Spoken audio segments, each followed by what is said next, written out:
Good morning students, class 10th standard, subject social economics, lesson number 4, government and taxes. Okay, welcome to our PV digital classroom.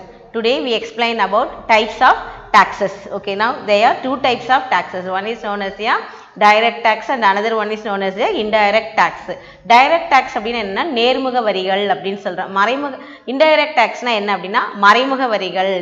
அதாவது direct tax அப்படினா என்னன்னா நேர்முக வரிகள்னா நம்மளுடைய டாக்ஸை வந்து அது தனிநபர் மேலே வந்து விதிக்கப்படக்கூடிய ஒரு வரி தான் என்ன சொல்லணும் டைரக்ட் டேக்ஸ் அப்படின்னு சொல்லி. இன்டைரக்ட் டேக்ஸ் அப்படின்னா மற்றவங்க மேலே வந்து சுமத்தப்படக்கூடிய ஒரு வரி தான் வந்து இன்டைரக்ட் டேக்ஸ் அப்படின்னு. சரி, ஒவ்வொரு டேக்ஸஸாக இப்போ என்ன பண்ணலாம், ஒவ்வொன்றா வந்து பார்க்கலாம். Okay, first one, direct taxes. A tax imposed on an individual or organization which is paid directly is a direct tax. The burden of a direct tax cannot be shifted to others. J.S. Mill defines a direct tax as one which is demand from the very person who it is intended or desired should pay it. Some direct taxes are income tax, wealth tax and corporation tax. Okay, நான் சொன்ன மாதிரி அதாவது direct டாக்ஸ்னா என்னன்னா நேர்முக வரிகள் அப்படின்னு சொல்றோம். நேர்முக வரிகள் அப்படிங்கிறது என்னன்னா ஒரு தனிநபர் அல்லது ஒரு நிறுவனத்தின் மேல நம்ம என்ன பண்றோம், நேரடியா விதிக்கப்படக்கூடிய ஒரு வரி தான் நேர்முக டைரக்ட் டாக்ஸ் அப்படின்னு சொல்றோம். இந்த டாக்ஸை வந்து என்ன பண்ண முடியாதுன்னா மற்றவங்க வந்து இதை கட்டவும் முடியாது, புரட்டவும் முடியாது.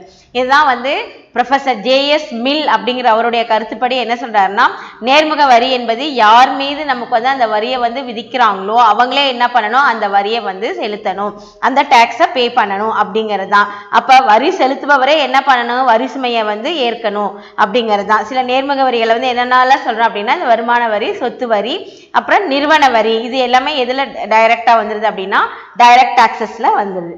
ஓகேவா? A tax imposed on an individual or organization which is paid directly is a direct tax. The burden of a direct tax cannot be shifted to others.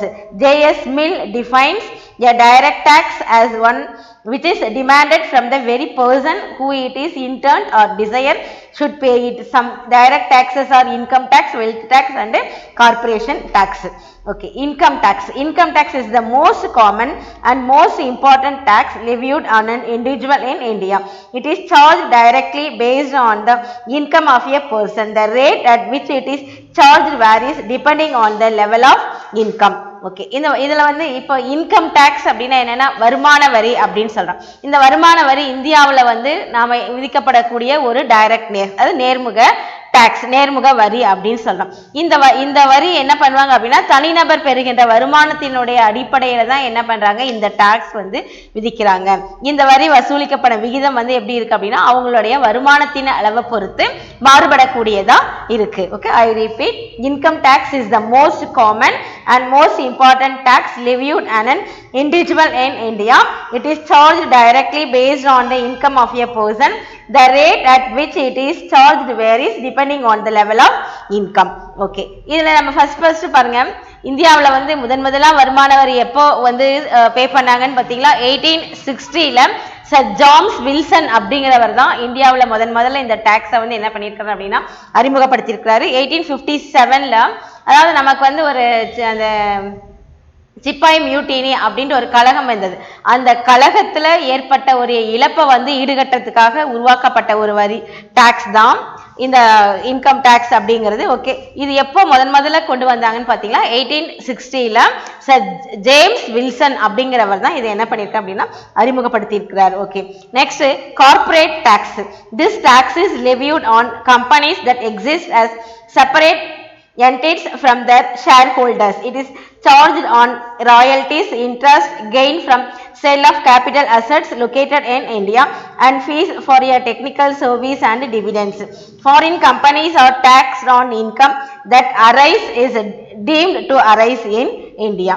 Okay, corporate tax அப்படிங்கிறது என்ன அப்படின்னா அதாவது இதை வந்து என்ன சொல்றோம் அப்படின்னா நிறுவன வரி அப்படின்னு சொல்றோம். கார்ப்பரேட் டாக்ஸ் அப்படிங்கிறது நிறுவன வரி, அதாவது நிறுவனங்களுக்கு என்டர்பிரைசஸ் இந்த ஃபேம் அப்படின்லாம் சொல்றோம் இல்லையா, அவங்களுக்கு விதிக்கப்படக்கூடிய அந்த வரி தான் எது அப்படின்னா இந்த கார்ப்பரேட் டாக்ஸ் அப்படிங்கிறது. இந்த டாக்ஸ் என்னன்னா அவங்க கிட்ட இருக்கக்கூடிய பங்குதாரர்கள் கிட்ட என்ன பண்றாங்க, தனி நிறுவனங்களா இருக்கும், அவங்களுக்கு விதிக்கப்படக்கூடிய ஒரு டாக்ஸ். இது வந்து இந்தியாவில் இருக்கக்கூடிய ஒரு சிறப்பு உரிமைகளில் என்ன பண்றாங்க அப்படின்னா அவங்களுக்கு இருக்கக்கூடிய மூலதன சொத்துக்கள், அதுல இருந்து அந்த வருமானத்துல இருந்து வரக்கூடிய வட்டி, லாபம், தொழில்நுட்ப சேவை, அப்புறம் ஈவுத்தொகைகள் கட்டணம், இந்த டிவிடெண்ட் அப்படின்னு சொல்றோம் இல்லையா, இது எல்லாத்துக்கும் என்ன பண்றாங்க அப்படின்னா வசூலிக்கிறாங்க.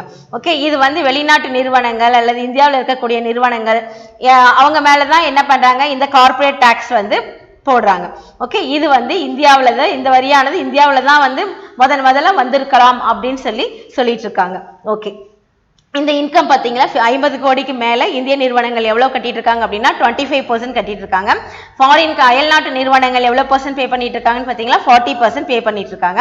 50 crores அதாவது 50 கோடிக்கு மேல பார்த்தீங்களா இந்திய நிறுவனங்கள் வந்து 30% வந்து இன்கம் டாக்ஸ் அந்த கார்ப்பரேட் டாக்ஸ் பே பண்ணிட்டு இருக்காங்க. அதே மாதிரி ஃபாரின் கண்ட்ரீஸ் பார்த்தீங்களா 40% வந்து பே பண்ணிட்டு இருக்காங்க. இந்த corporate tax this tax is levied on companies that exist as separate entities from their shareholders. It is charged on royalties, interest gained from sale of capital assets located in India and fees for a technical services and dividends. Foreign companies are taxed on income that arise or is deemed to arise in India. Okay, income less than 50 crore for Indian companies paid 25%. For foreign companies paid 40%. More than 50 crore for Indian companies paid 30%. For foreign companies paid 40%. Okay, next one, wealth tax. Wealth tax is charged on the benefits derived from property ownership. The same property will be taxed every year on its current market value. The tax is levied on the individuals and companies alike. Okay, next wealth tax அப்படிங்கிற சொத்து வரி அல்லது செல்வ வரி அப்படின்னு இதுக்கு பேர். Wealth tax அப்படிங்கிறது இந்த சொத்து வரி செல்வ வரி அப்படிங்கிறது தன்னுடைய சொத்துல இருந்து பெறப்பட்ட நன்மைகளுக்காக சொத்தினுடைய உரிமையாளருக்கு விதிக்கின்ற ஒரு வரியாகும். ஓகேவா, ஒவ்வொரு வருஷமும் என்ன பண்றாங்க அப்படின்னா அந்த சொத்தினுடைய மதிப்பு என்ன அதை கால்குலேட் பண்ணி அதனுடைய அடிப்படையில தான் இந்த வெல்த் டாக்ஸ் என்ன பண்றாங்க விதிக்கிறாங்க கவர்மெண்ட். ஓகே, இது வந்து தனிநபர்கள் மற்றும் நிறுவனங்கள் மீது விதிக்கப்படக்கூடிய ஒரு டாக்ஸ் தான் இந்த wealth tax. Okay, so wealth tax is charged on the benefits derived from property ownership. The same property will be taxed every year on its current market value. The tax is levied on the individuals and companies alike. Next, in India, taxes are collected by all the 3 tiers of government. There are taxes that can be easily collected by the union government. In India, almost all the direct taxes are collected by the union governments. Taxes on goods and services are collected by both union and state governments. The taxes on properties are collected by local governments. In India, we collect more tax revenue through indirect taxes than through direct taxes. The major indirect taxes in India are customs duty and GST. Both these taxes have different tax rates for different goods and services. The governments try to design in such a way that the rich consumers pay more tax than the poor. However, poor still pay more through these taxes. Therefore, many argue we should reduce the indirect taxes and increases the collection through direct taxes.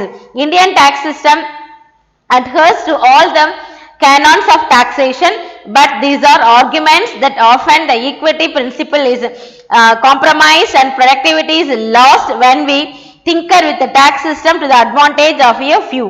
We announce the tax system once in a year in the annual budget. It is very rarely preached by announcing mid-year tax changes. Therefore, Indian tax system adheres to canon of certainty more than anything else. Okay.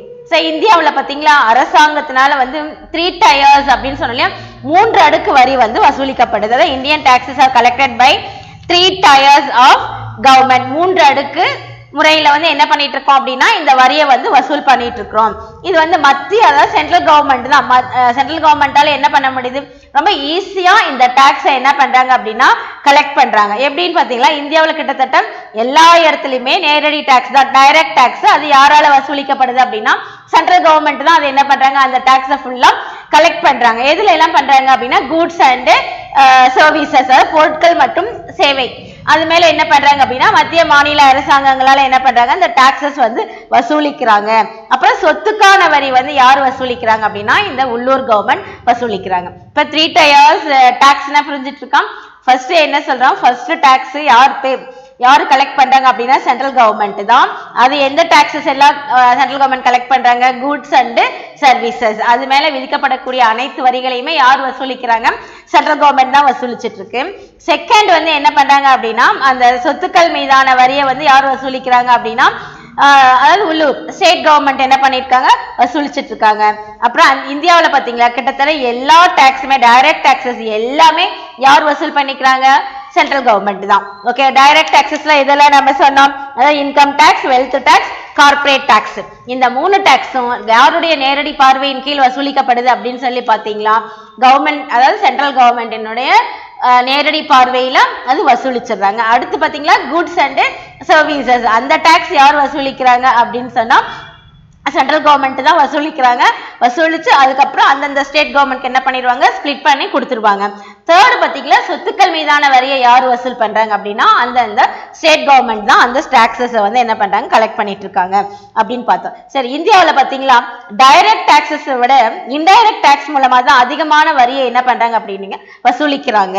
இது வந்து முக்கியமா வந்து என்ன சொல்றாங்க அப்படின்னா இந்த indirect taxes அப்படின்னா இந்த கஸ்டம்ஸ் டியூட்டி அண்ட் ஜிஎஸ்டி சொல்றாங்க. ஓகே, கஸ்டம்ஸ் டியூட்டினா எதை சொல்றோம், சுங்கவரி, அது GST goods and service tax. இந்த ரெண்டுக்குமே என்ன பண்றாங்க வெவ்வேறு விதமான சேவைகள் தான், வெவ்வேறு விதமான சர்வீசஸ் தான். இது வந்து யார் அதிகமா பே பண்றாங்க அப்படின்னா ரிச் பீப்புளை விட இவங்க தான் புவர் பீப்புளுக்கு தான் இது அதிகமான அளவுல என்ன பண்றாங்க அப்படின்னா வடிவமைச்சிருக்காங்க அப்படின்னு சொல்றாங்க. இருந்தாலும் இந்தியாவில் வந்து ஏழைகள் தான் என்ன பண்றோம் அப்படின்னா அதிக அளவுல வரி, அதாவது நம்ம அறியாமலே நாம வந்து என்ன பண்ணிட்டு இருக்கோம் அப்படின்னா நிறைய வரிகளை வந்து நம்ம வந்து பே பண்ணிட்டு இருக்கிறோம். ஓகேவா, இது வந்து என்ன சொல்றாங்கன்னா மறைமுக வரிகளை குறைத்து நேரடி வரி வசூல் மூலம் என்ன சொல்றாங்கன்னா வரி வசூலை வந்து அதிகரிக்கணும் அப்படின்னு என்ன பண்றாங்க நிறைய பேர் சொல்றாங்க. ஏன்னா டைரக்ட் டாக்ஸை விட இன்டைரக்ட் டாக்ஸ் தான் என்ன பண்றோம் அப்படின்னா ரிச் பீப்புளை விட புவர் பீப்புள் தான் அதிகமா வந்து பே பண்றாங்க. எப்படி பே பண்றாங்க, ஜிஎஸ்டி மூலமா இல்ல வேற வித பொருட்கள் வாங்குறது மூலமா நம்மள அறியாமலே நம்ம என்ன பண்ணிட்டு இருக்கோம், இன்டைரக்ட் டாக்ஸஸ் நிறைய பே பண்ணிட்டு இருக்கோம். அப்ப அது யாருக்கு அதிகமான ஒரு சுமையை ஏற்படுத்துது அப்படின்னு பாத்தீங்களா புவர் பீப்புளுக்கு அதிகமான ஒரு சுமையை வந்து ஏற்படுத்துது. அதனாலதான் என்ன சொல்றாங்க கவர்மெண்ட் கிட்ட ரொம்ப எல்லாரும் வலியுறுத்தி சொல்றது என்ன அப்படின்னா இன்டைரக்ட் டாக்ஸஸ் அதிகமா வசூலிக்கிறத விட அதிகமா போடுறதை விட டைரக்ட் டாக்ஸஸ் வந்து நீங்க அதிகமா வசூலிக்கலாம். அந்த டைரக்ட் டாக்ஸஸ்ல இதெல்லாம் சொன்னா வெல்த் டாக்ஸ், தென் இன்கம் டாக்ஸ், கார்பரேட் டாக்ஸ். இந்த டாக்ஸஸ்ல நீங்க என்ன பண்ணலாம் அதிகமான வரி வந்து அவங்களுக்கு அதிகமான வரி அவங்களுக்கு போட்டு அதை வந்து அந்த அமௌண்ட்டை வந்து கலெக்ட் பண்ணலாம் அப்படின்னு சொல்லியிருக்காங்க. ஸோ இந்தியா வந்து பாத்தீங்களா இந்தியாவில் என்ன மாதிரி நம்ம வந்து டாக்ஸஸ் கலெக்ட் பண்றோம் அப்படின்னு சொன்னீங்கன்னா எல்லா விதமான நியதிகளையும் என்ன பண்ணிட்டு இருக்காங்க இங்க ஃபாலோ பண்ணிட்டு தான் இருக்காங்க. பெரும்பாலும் என்ன பண்றாங்க சமத்துவ கொள்கை, அதை வந்து என்ன பண்ணிக்கிறாங்க சமரசம், ஒரு சிலருடைய நன்மைக்காக என்ன பண்றாங்க வரியை வந்து உற்பத்தி திறன், அதாவது ஒரு சில நன்மைகளுக்காக அந்த உற்பத்தி திறன் அந்த லாஸ் ஏற்படும் பொழுது என்ன பண்றாங்க அப்படின்னா அதுக்கு அந்த டைம்ல வந்து அந்த இதை குறைக்கணும் அப்படின்னு சொல்லக்கூடிய வாதங்களும் வந்து இங்க இருக்கு. ஆனா இந்தியாவில் பொறுத்த வரைக்கும் என்ன அப்படின்னா அந்த ஆனுவல் பட்ஜெட் எப்ப பிரசன்ட் பண்றாங்களோ எவ்ரி இயர் பிப்ரவரி ஆர் மார்ச்ல பிரசன்ட் பண்ணுவாங்க. அப்பயே அந்த டாக்ஸஸ் எல்லாம் என்ன அப்படிங்கறத அப்பயே என்ன பண்ணிடுவாங்க அப்படின்னா வரி வந்து விதிச்சிருவாங்க அப்படின்னு சொல்றோம். எப்பயாவது ரொம்ப ரேரா தான் என்ன பண்றாங்க அப்படின்னா நடுவுல வந்து வரி மாற்றங்களை வந்து ஏற்படுத்துறாங்க அப்படின்னு சொல்லி நம்ம இந்தியன் சிஸ்டத்துல வந்து நம்ம பார்த்திருக்கிறோம்.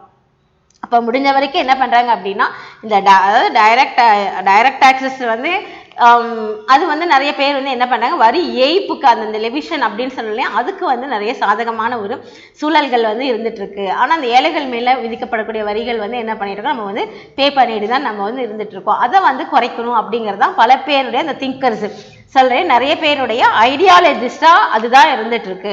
ஸோ ஆனால் நம்ம இந்தியாவில் வந்து நம்மளுடைய அரசியல் அமைப்பு சில காரணங்களுக்காக அதை என்ன பண்றதுல முன்னிறுத்தப்படுவது இல்லை அப்படிங்கிறத இங்க பெரும்பாலான அவங்களுடைய கருத்துக்களா இருந்துட்டு இருக்கு. Okay, next let us see the indirect taxes. Okay, indirect taxes, if the burden of the tax can be shifted to others, it is an indirect tax. The impact is on one person while the incidence is on the another person. Therefore, in the cases of indirect taxes, the taxpayer is not the tax bearer. Some indirect taxes are stamp duty, entertainment tax, excise duty, and goods and service tax. Okay, indirect taxes அப்படின்னா மறைமுக வரிகள் அப்படின்னு சொல்லலாம். அதாவது ஒருவர் மேல விதிக்கப்படக்கூடிய வரி சுமை மற்றவருக்கு மாற்றப்பட்டால், மற்றவங்களுக்கு அதை நம்ம மாத்தி கொடுக்குறோம்னு வச்சுக்கோங்களேன், அதை தான் என்ன சொல்றோம் அப்படின்னா மறைமுக வரி, இன்டைரக்ட் டாக்ஸ் அப்படின்னு சொல்லலாம். ஓகே, அதாவது ஒருவர் மேல விதிக்கப்பட்ட வரி சுமை மற்றொருவருக்கு மாற்றப்பட்டால் அதை நம்ம என்னன்னு சொன்னா மறைமுக வரி அப்படின்னு சொல்றோம். அதாவது யார் மேல அந்த வரி விதிக்கப்பட்ட ஒருவர் என்ன வரி சுமையை வந்து, அதாவது வரி விதிக்கப்பட்டவர் ஒருத்தரா இருக்கிறாரு, அதை சுமக்கிறவங்க என்ன பண்ணுவாங்க வேற ஒருத்தரா இருப்பாங்க. அதனாலதான் மறைமுக வரியை வந்து செலுத்துபவர் என்ன பண்றாங்க வரி சுமையை சுமப்பவர் அல்லர் அப்படின்னு நம்ம சொல்றோம். ஓகேவா? சில அதாவது என்னெல்லாம் இன்டைரக்ட் டாக்ஸ் பாருங்க. ஸ்டாம்ப் டாக்ஸ் அப்படின்னு சொல்றோம் இல்லையா, ஸ்டாம்ப் டியூட்டி அப்படின்னு சொல்றோம். அப்புறம் அது முத்திரைத்தாள் வரி அப்படின்னு அர்த்தம். இந்த ஸ்டாம்ப் டியூட்டி அப்படிங்கிறது என்ன முத்திரைத்தாள் வரி. அடுத்து என்டர்டைன்மெண்ட் டாக்ஸ் அப்படிங்கிறது பொழுதுபோக்கு வரி. தென் எக்ஸைஸ் டியூட்டிங்கிறது சுங்கத்தீர்வு. அப்புறம் ஜிஎஸ்டிங்கிறது குட்ஸ் அண்ட் சர்வீஸ், அதாவது பொருட்கள் மேல விதிக்கக்கூடிய அந்த tax. Okay, first one stamp duty. Stamp duty is a tax that is paid on official documents like marriage registrations or documents related to a property and in some contractual agreements. Okay, முத்திரைத்தாள் வரி அப்படிங்கிறது என்னன்னா அரசாங்க ஆவணங்கள் மீது விதிக்கக்கூடிய ஒரு வரி. அப்படின்னா மேரேஜ் ரிஜிஸ்ட்ரேஷன், மேரேஜ் ரிஜிஸ்டர் பண்ணணும்னு சொல்றோம் இல்லையா, அந்த ரிஜிஸ்ட்ரேஷன். அப்புறம் இல்ல சொத்து தொடர்பான ஆவணம், இப்ப நம்ம சொத்துக்கள் வாங்குறோம், அப்ப அந்த ரிஜிஸ்டர் கண்டிப்பா யார் பேர்ல வாங்குறோமோ அவங்க பேர்ல என்ன பண்ணி ஆகணும் ரிஜிஸ்டர் பண்ணி தான் ஆகணும். அப்ப அந்த ரிஜிஸ்டர் பண்ணும்போது அதுக்கு விதிக்கப்படக்கூடிய அந்த விதி, அது சில ஒப்பந்த பத்திரங்கள், இதுக்கு மேலையெல்லாம் நம்ம வரி போடுறோம் இல்லையா, அதுக்கு பேர் தான் என்னன்னு சொல்றது ஸ்டாம்ப் டியூட்டி அப்படின்னு சொல்றோம். ஓகே, ஒரு லேண்டை நம்ம வாங்கினாலும் சரி வித்தாலும் சரி நம்ம என்ன பண்ணணும் அரசாங்கத்துக்கு சில வரிகள் சில டாக்ஸஸ் நம்ம என்ன பண்ணியாகணும் கட்டி தான் ஆகணும் அப்படிங்கிறது இந்த stamp duty. So these are all indirect taxes. Okay, stamp duty is a tax that is paid on official documents like marriage registration or documents related to a property and in some contractual agreements. Next one, entertainment tax. Entertainment tax is a duty that is charged by the government on any source of entertainment provided. This tax can be charged on movie tickets, tickets to amusement parks, exhibition and even sports events. Okay, entertainment tax அதாவது என்ன பொழுதுபோக்கு வரி அப்படிங்கிறது. இது வந்து எந்த ஒரு பொழுதுபோக்கு மூலங்களா இருந்தாலும் அரசாங்கத்தால விதிக்கப்படக்கூடிய அந்த வரியை நம்ம என்ன பண்ணி ஆகணும் பே பண்ணி தான் ஆகணும். That is known as the entertainment tax அப்படின்னு சொல்றோம். எக்ஸாம்பிள் என்ன அப்படின்னா நம்ம சினிமா பக்க தியேட்டருக்கு போனா அங்கேயும் என்ன இருக்கு என்டர்டைன்மெண்ட் டாக்ஸ் அப்படின்னு போட்டிருப்பாங்க. நம்ம டிவி பார்க்குறோம் இல்லையா, அந்த டிவிலேயே என்ன இருக்கு என்டர்டைன்மெண்ட் டாக்ஸ் அப்படின்னு ஒரு அமௌண்ட்டை வந்து நம்ம அதாவது நாம ஒட்டுக்கா யாருக்கு கொடுத்துட்றோம் கேபிள் ஆப்ரேட்டர்ஸ் ஆர் கேபிள் அந்த நெட்வொர்க்குக்கு அவங்களுக்கு என்ன பண்ணி நம்ம பே பண்ணிடுறோம். அதுல இருந்து அவங்க என்ன பண்ணுவாங்க இவ்வளவு நம்ம மணியில இருந்தே எடுத்து என்டர்டைன்மெண்ட் டாக்ஸ் அப்படிங்கறத அவங்க வந்து பே பண்ணிடுவாங்க. அதுக்கு தான் வரியை வந்து போடுறவங்க ஒருத்தர் வரியை சுமப்பவர்கள் ஒருத்தர்னு சொல்றது இப்ப சரியா இருக்கா? அவன் வந்து அந்த டாக்ஸ் ஆக்சுவலி பேசிக்கலி யாருக்கு போட்டிருக்காங்க என்டர்டைன்மெண்ட் அந்த எந்த நிறுவனங்கள் யாரு சினிமா இது பண்ணியிருக்காங்களோ அவங்களுக்கு அந்த தியேட்டர் ஓனர்ஸ் அவங்களுக்கு. ஆனா அவங்க அந்த டாக்ஸ் டைரக்டா கட்டாம யாரு கட்டுறோம் மறைமுகமா அவங்களுக்காக யாரு பே பண்ணிட்டு இருக்கிறோம் நம்ம சினிமா பாக்குற ஒவ்வொரு இண்டிவிஜுவல் பர்சனும் என்ன பண்றோம் என்டர்டைன்மெண்ட் டாக்ஸ் அப்படிங்கறத பே பண்றோம். டிவி பாக்குற ஒவ்வொருத்தரும் என்ன பண்றோம் என்டர்டைன்மெண்ட் டாக்ஸ் அப்படிங்கறத நம்ம பே பண்றோம். That is known as the indirect tax. இதுதான் மறைமுக வரிகள் அப்படின்னு சொல்றது. ஓகே, புரியுதா? இப்போ நெக்ஸ்ட் பாத்தீங்களா இதை வந்து என்ன பண்றோம் அப்படின்னா இந்த சினிமா டிக்கெட் அப்புறம் அம்யூஸ்மெண்ட் பார்க்குக்கு போறோம், இதே பொழுதுபோக்கு பூங்காக்களுக்கு போறோம் இல்லையா, அது விளையாட்டு அரங்கம் அந்த இதுக்கு போறது, இது எல்லாமே ஓகே.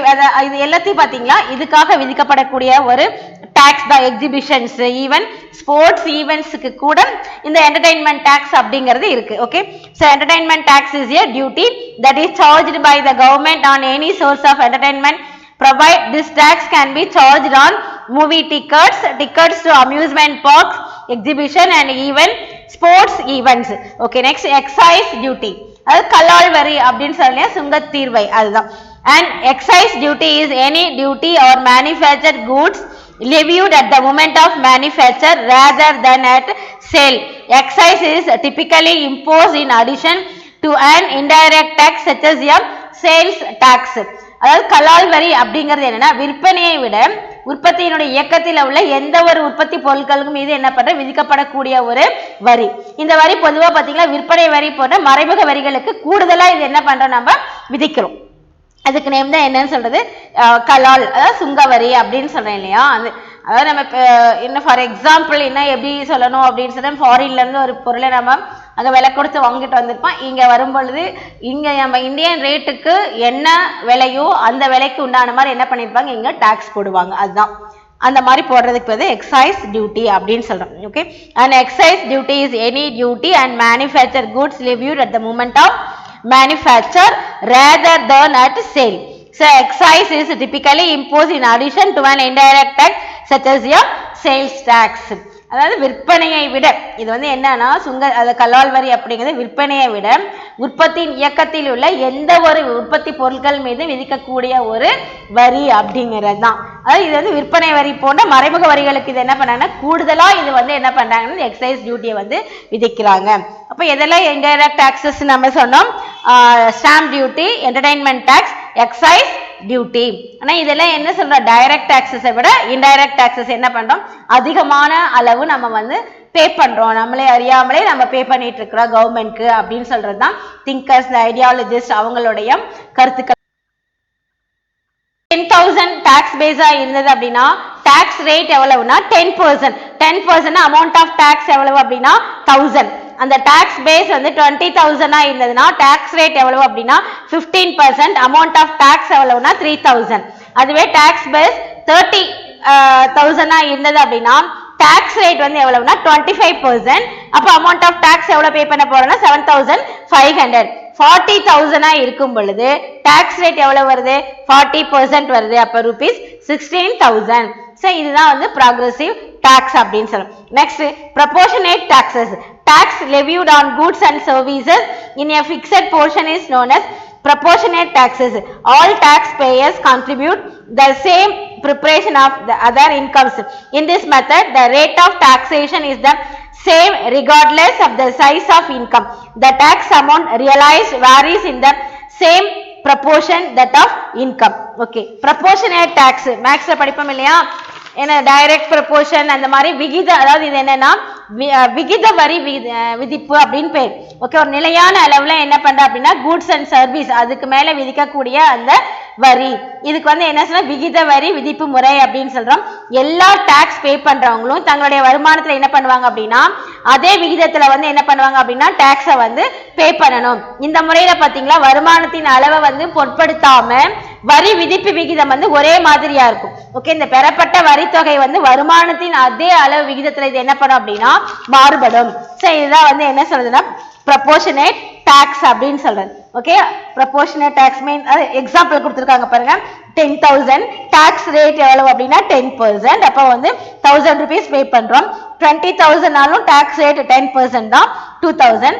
30,000 டாக்ஸ் ரேட் எவ்வளவு 10% தான் 3,000. 40,000 டாக்ஸ் ரேட் எவ்வளவுனா 10,000 தான். அப்போ ரூபீஸ் 4,000. அதாவது என்னன்னா எவ்வளவு நம்ம வந்து இன்கம் வந்து நமக்கு ரைஸ் ஆகிட்டே போயிருந்தாலும் அந்த டாக்ஸ் ரேட் எவ்வளவு 10%னா அந்த 10% நம்ம என்ன பண்ணிட்டு இருக்க போறோம், பே பண்ணிட்டு இருக்க போறோம் அப்படிங்கிறது தான். Next regressive taxes. It implies that higher the rate of tax lower the income groups then in the case of higher income groups it is very opposite of progressive taxation அப்படிங்கிறது தேய்வு வீத வரிப்பு. இது வந்து அதிக வருமானம் ஈட்டுபவர்களை விட குறைஞ்ச வருமானம் இது பண்றாங்க இல்லையா, ஏர்ன் பண்றாங்க இல்லையா, அவங்களுக்கு அதிக வரி விகிதம் வந்து என்ன அதிகமான வரியை வந்து விதிக்கிறாங்க. இது வந்து வளர்வீத வரி விதிப்பு முறைக்கு நேர் எதிர் மாதிரி அப்படின்னு சொல்றாங்க.